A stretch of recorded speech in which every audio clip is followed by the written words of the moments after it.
Have you ever posted something online, a photo, a thought, a moment you wanted to share, and then minutes or hours later, you deleted it? Maybe nobody even saw it. Maybe dozens of people did, but something inside you said, this needs to go. And here's the interesting part. You're not alone. Millions of people do this. They craft a post, hit publish, and then erase it from existence like it never happened. But here's the thing, it did happen. You felt something strongly enough to share it. So what changed between the moment you posted and the moment you deleted? Is cheeky with me, because what you're about to discover isn't just about social media habits. It's about identity, vulnerability, and the invisible anxiety that shapes how we present ourselves to the world. And if you find yourself nodding along, hit that subscribe button and give this video a like, because we're going deep into the psychology you didn't know was driving your behavior. So why do people delete their posts? On the surface, it seems simple.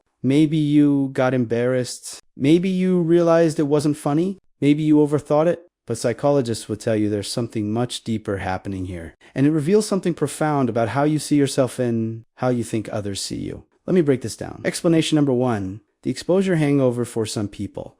Posting feels like jumping off a cliff. There's this rush, this moment of courage where you think, yes, I'm going to say this. I'm going to share this, and you hit post. But the second it's out there, reality crashes in. Psychologists call this post-exposure vulnerability. You've just revealed something about yourself, your mood, your thoughts, your life, and suddenly you're hyper-aware that people are looking, judging, forming opinions. And that vulnerability, it feels unbearable. Think about it. When you post something, you're not just sharing content. You're sharing yourself, your sense of humor, your values, your insecurities. And the moment it's public, you lose control of how it's received. So you delete it. Not because the post was bad, but because the feeling of being exposed was too much. And here's what's interesting. Research shows that people with higher levels of social anxiety are far more likely to engage in this behavior.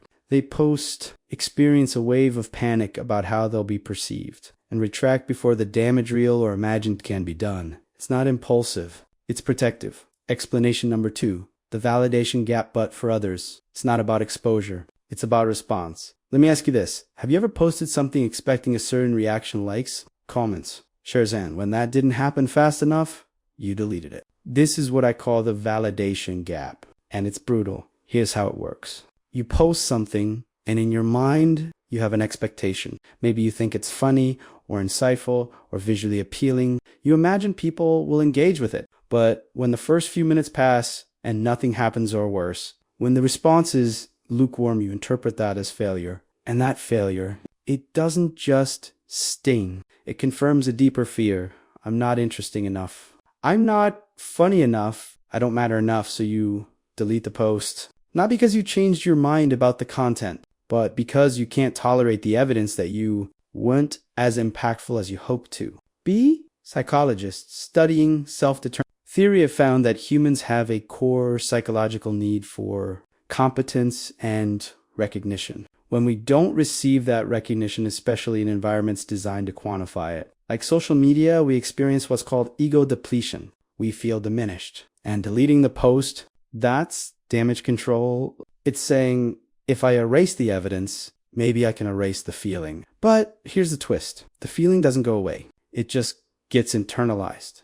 And the next time you post, that fear is even louder. Explanation number three. The perfectionism, then there are the perfectionists. If you're someone who deletes posts because you've spotted a typo, or because the caption wasn't quite right, or because the lighting in the photo suddenly looks off this, one's for you. Perfectionists don't delete posts because they're ashamed or seeking validation. They delete because they've been conditioned to believe that anything less than perfect is unacceptable. And social media, it's the perfect storm for this mindset. Everything is permanent. Everything is archived. Everything can be. So if you post something flawed, it feels like you've left a stain on your identity that you can't wash outside. Describe this as maladaptive perfectionism, the kind of perfectionism that doesn't drive excellence, but instead creates chronic dissatisfaction and anxiety. And here's what most people don't realize. When you delete a post for being not good enough, you're not protecting your image.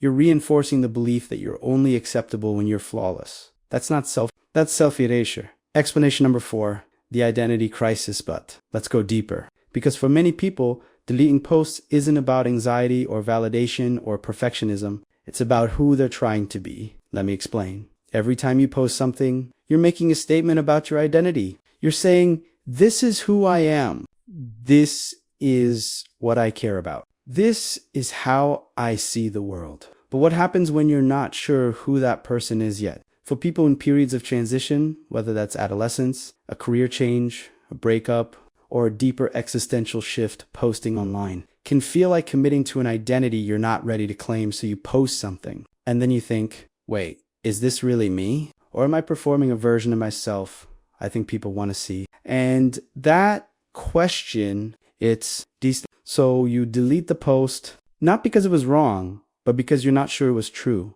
Psychologists call this identity foreclosure anxiety. It's the fear of locking yourself into a version of yourself that you might outgrow. And in a world where everything you say online becomes part of your digital footprint, that fear is magnified. You're not deleting the post. You're deleting the risk of being misunderstood or being understood as someone you're not. Explanation number 5, the regret spiraling. Then there's this, some people delete posts because they've trained themselves to regret everything. Not just posts, everything. This is what happens when you've internalized a belief that your instincts can't be trusted. Maybe you grew up in an environment where your choices were criticized. Maybe you've been burned by saying the wrong thing. Maybe you've developed what psychologists call learned helplessness, the belief that no matter what you do, you'll mess it up. So you post something and immediately your brain starts scanning for threats. What if someone takes this the wrong way? What if this offends someone? What if I look stupid? And the anxiety builds and builds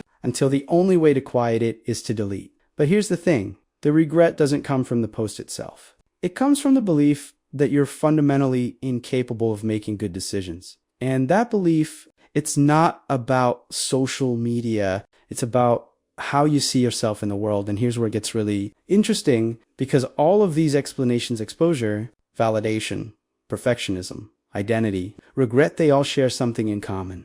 They're all rooted in fear of permanence. Think about it. Deleting a post is an attempt to undo something, to rewrite history, to pretend that moment of vulnerability or self-expression didn't happen. But why do we need that option? Why is the idea of something being out there unchangeable, archived, permanent, so terrifying? Because we live in a world that tells us we have to be consistent, that we have to have it all figured out, that our identity should be stable, polished, and unchanging. But that's not how humans work. We're constantly evolving, constantly contradicting ourselves, constantly trying on new versions of who we might be, and social media doesn't allow for that. It archives everything. It holds you accountable to the person you were 5 minutes ago, 5 months ago, 5 years ago. So when you delete a post, you're not just erasing content. You're reclaiming the right to be inconsistent, to be uncertain, to be human, and that's not weakness. That's self-preservation. But here's the most interesting part. Deleting posts isn't just about what you're afraid of.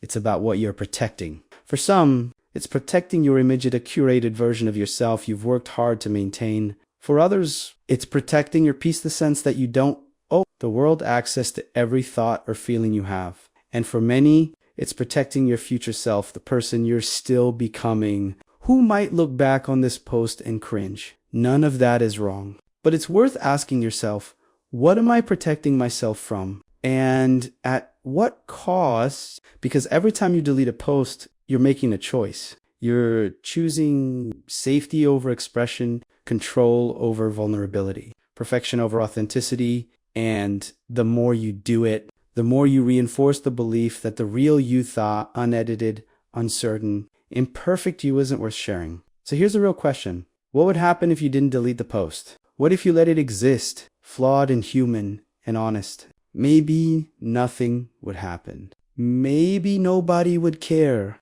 Maybe you'd realize that the catastrophe you imagined never comes. Or maybe someone would see it and think, me too. I feel that way too. And isn't that what we're all looking for? Not to be perfect. Not to be validated, but to be seen. So, which one are you? Are you the person who deletes out of fear, out of perfectionism, out of the belief that you're still figuring out who you are? Or are you the person who's starting to question why you feel the need to erase yourself in the first place? Leave a comment and let me know, because I guarantee whatever you're experiencing, you're not the only one. And if this resonated with you, if you found yourself nodding along or feeling called out, subscribe to this channel, because we're going to keep peeling back these layers. Keep exploring the psychology you didn't know was running your life. And if you want to go even deeper, join our Discord community. It's a space for people who are ready to understand themselves, not judge themselves. Because here's the truth. You don't need to delete yourself to be acceptable. You never did. See you in the next one.